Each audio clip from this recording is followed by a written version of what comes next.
السلام عليكم ورحمة الله وبركاته. خدك تلفونك waxaa hadda si toos ah ugu jira Yaasiin Maxamuud Dhagacade oo wax ku bartay wadanka UK iyo sidoo kale Egypt. Waxa uu qaatay shahaadada bachelorka ee qaybta maaliyadda jaamacadda Qaahira, sidoo kalena waxa uu qaatay shahaadada masterta ee maaliyadda jaamacadda London. Yaasiin, ugu horeyn soo dhawow, bal su'aasha koowaad haddaan ku weydiiyo waa sidee xaaladda guud ee dalka maadaama siyaasi reer Somaliland tahay, maxaad kala socotaa? bismillaahi raxmaani raxiim. xaaladda guud ee wadanka horta waa ilaahay alxamdulilah meel fiican baan maranaa oo wax dhibaato ma jirto, inkastoo dee kolley criticism ama dhaliil ay jirto, laakiin meel fiican baan maranaa, wax dhibaato weyn ma jirto dee la odhan karo nolosha wax yeelaysaa wax sidaa u sii weyn ma jirto, laakiin dhaliilo way jiraan bariga galbeedba. marka insha allah ilaahay waxaan ka filanaa inuu dhaliilahaas iyo xanuunadana inaga dulqaado. aad baad u mahadsan tahay. waxaad maanta ku biirteen xisbiga mucaaradka ee wadani. maxaa kalifay xilligan inaad xisbiga mucaaradka ee wadani ku biirtaan? wax xilliya u gaara oo ah in dee xilli lagu biiro horta meesha inooma taal, laakiin anytime baa xisbiga lagu biiri karaa. waqtigeygii unbay noqotay aan kusoo biiranay annaga nagu habboonaa, maadaama aanu ahayn dhowr qof in waqtigii nagu habboonaa unbay kusoo dhacday. waa si wanaagsan. maxaad fariin u diraysaa bulshada ku daawan doontaa ama base ku dhagaysan doontaa?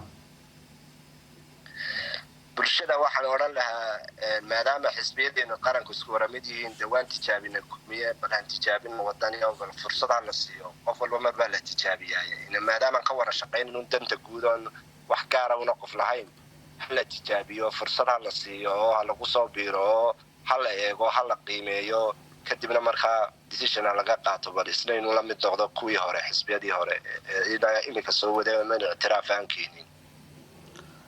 hal iyo laba, maxaa sababay inaad ku biirtaan xisbiga mucaaradka ee wadani?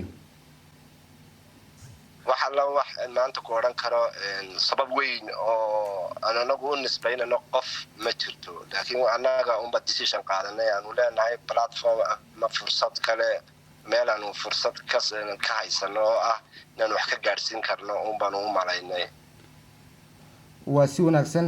maadaama tahay nin aqoon-yahana oo reer Somaliland ah isla markaana sitaa shahaadooyin kala duwan, arrimaha ictiraafka xaalad noocee baad ku waajihi kartaa dhankaaga?